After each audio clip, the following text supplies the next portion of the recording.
महाराष्ट्र विधानसभा चुनाव के नतीजों के बाद नई सरकार के गठन की तैयारियां अब तेज हो गई हैं। सूत्रों का दावा है कि महायुति की नई सरकार का शपथ ग्रहण अगले हफ्ते हो सकता है। सूत्रों के मुताबिक देवेंद्र फडणवीस सीएम पद की शपथ ले सकते हैं।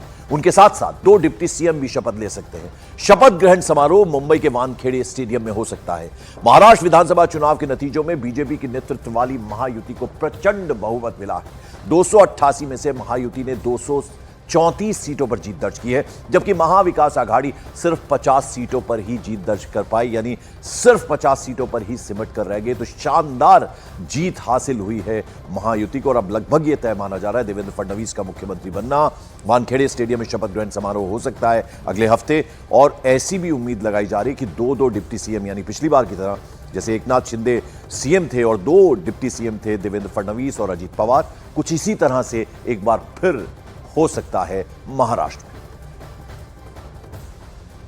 और महाराष्ट्र विधानसभा चुनाव में महायुति की ऐतिहासिक जीत के बाद सबसे बड़ा सवाल ऐसे में यह है कि अब महाराष्ट्र में सीएम की कुर्सी पर कौन बैठेगा, क्योंकि अभी सीएम एकनाथ शिंदे हैं और इस बार महायुति में सबसे ज्यादा सीटें बीजेपी के खाते में आई है। तो ये बड़ा सस्पेंस अभी बना हुआ है कि अब एक बार फिर से चूंकि मुख्यमंत्री बनने की नौबत आई है महाराष्ट्र में, तो कौन सीएम बनेगा। पार्टियां बैठेगी। हमारा जैसे आपको बताते हैं, जैसे हमने सीटों का बंटवारा हुआ, हमें कोई मतभेद हमारे में नहीं थे, आज भी कोई मतभेद नहीं है। हम हमारे वरिष्ठ और हम लोग बैठकर उसके ऊपर निर्णय लेंगे। सीएम पद के ऊपर कोई भी विवाद यहाँ नहीं होने वाला, क्योंकि पहले दिन से ये तय है कि चुनाव जब संपन्न होगा तो चुनाव के बाद तीनों पार्टियां मिलकर इसको तय करेगी।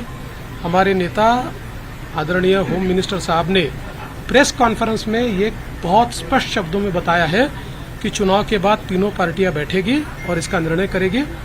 अभी मैं ऐसा मानता हूं कि हमारे एकनाथ शिंदे जी उनके पार्टी के अध्यक्ष है, अजित पवार जी उनके पार्टी के अध्यक्ष है और साथ में हमारे पार्टी के जो राष्ट्रीय अध्यक्ष है उनको हमारा पार्लियामेंट्री बोर्ड ऑथराइज करता है।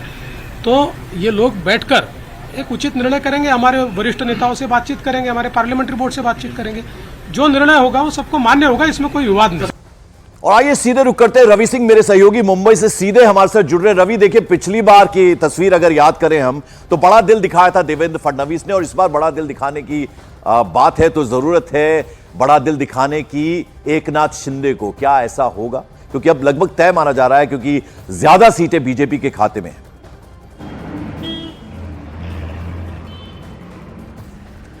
देखिए पंकज, पिछली बार कई ऐसे राजनीतिक समीकरण बैठे थे जिसमें एकनाथ शिंदे को मुख्यमंत्री बनाना एक बड़ी मजबूरी थी और लेकिन इस बार क्योंकि बीजेपी की सुनामी आई है, इस बार अभी तक जो जितना भी परफॉर्मेंस रहा है बीजेपी के चुनाव में बहुत बेहतरीन परफॉर्मेंस रहा और खास करके लोकसभा चुनाव के बाद लोकसभा चुनाव में जो महायुति का जो परफॉर्मेंस है उसका प्रदर्शन वो उतना ज़्यादा संतोषजनक नहीं रहा, लेकिन इस बार बहुत ज़्यादा सीटें आई, जितनी उम्मीद थी उससे भी कहीं ज़्यादा सीटें आई। तो ऐसे में देवेंद्र फडणवीस वो प्रमुख दावेदार मुख्यमंत्री को लेकर हैं, लेकिन भले ही ये जो संगठन है वो लगातार ये जरूर कहे कि मुख्यमंत्री को लेकर किसी भी तरीके का कोई भी न मनमुटाव है न किसी तरीके का संशय है, क्योंकि बीजेपी का केंद्रीय नेतृत्व, इसके अलावा अजित पवार और दूसरे एकनाथ शिंदे, उनकी तीनों ही पार्टियां मिलकर एकजुट होकर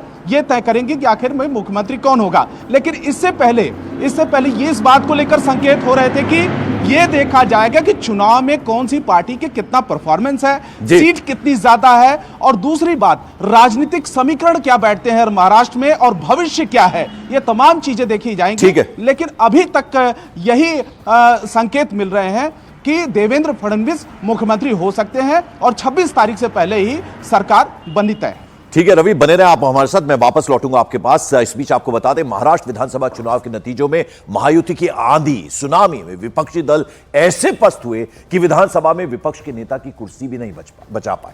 महाराष्ट्र की 288 सीटों में बीजेपी की अगुवाई वाली महायुति को 234 सीटों पर जीत मिली, जबकि बीजेपी ने अकेले ही 133 सीटों पर कब्जा कर लिया है। इस बार के चुनाव में 148 सीटों पर चुनाव लड़ने वाली बीजेपी ने 133 सीटों पर जीत दर्ज की है। बेहद शानदार प्रदर्शन बीजेपी का।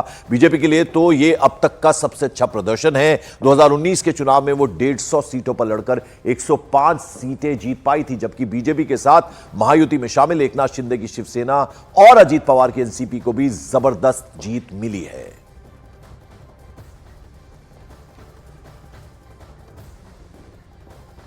और दरअसल आपको बता दें, महाविकास आघाड़ी को करारी हार का सामना करना पड़ा, जिसकी वजह से महाराष्ट्र विधानसभा में अब नेता प्रतिपक्ष के लिए भी संकट गहरा रहा है। महाराष्ट्र में नेता प्रतिपक्ष चुनने के लिए किसी भी पार्टी के पास 10% सीट होनी जरूरी होती है, यानी विपक्ष में बैठे किसी दल के पास 288 में कम से कम 29 सीटें होनी चाहिए, तभी नेता प्रतिपक्ष की कुर्सी मिल सकती है। लेकिन विधानसभा चुनावों के नतीजों में महाविकास आघाड़ी की 3 पार्टी कांग्रेस, शिवसेना, यूबीटी और एनसीपी शरद चंद्र पवार में कोई भी पार्टी 10% यानी 29 सीट भी नहीं जीत पाई है। तो इस बार उद्धव गुट की शिवसेना 20, कांग्रेस 16 और शरद पवार गुट की एनसीपी सिर्फ 10 सीटें ही जीत पाई है। और यही वजह है कि महाराष्ट्र में विपक्ष का नेता चुन पाना बेहद मुश्किल होगा। और महाराष्ट्र विधानसभा चुनाव में महायुति की बंपर जीत पर प्रधानमंत्री नरेंद्र मोदी ने देवेंद्र फडणवीस की तारीफ की और उन्हें अपना परम मित्र भी बतलाया। साथ ही प्रधानमंत्री ने अजीत पवार और एकनाथ शिंदे को भी बधाई दी है। मैं